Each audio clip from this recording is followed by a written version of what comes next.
बढ़ते हैं बिना किसी केस के। कोई है यार, केस करके खत्म करो इस वीडियो को।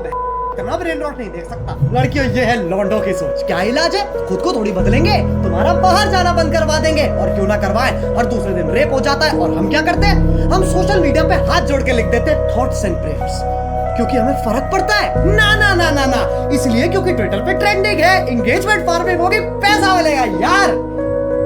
कॉलेज से लेके, स्कूल से लेके ऑफिस तक लौंडे सुधार में नहीं, ताड़ने में विश्वास रखते हैं। 50 साल का बुड्ढा हो या 18 साल का बच्चा, पीएन हो या सीईओ, वेटर हो या मैनेजर, स्टूडेंट हो या टीचर, सबकी जबान बाहर निकली रहती है। और मेरे बोलने से कुछ फर्क नहीं पड़ने वाला। तुम लोग कमेंट में लिख दोगे, wow such a good message carry. अरे उसका क्या कर लूंगा मैं? क्या फर्क पड़ जाएगा? चॉइस तुम्हारी है। सोच बदलनी है या थॉट्स एंड प्रेयर्स लिखना है।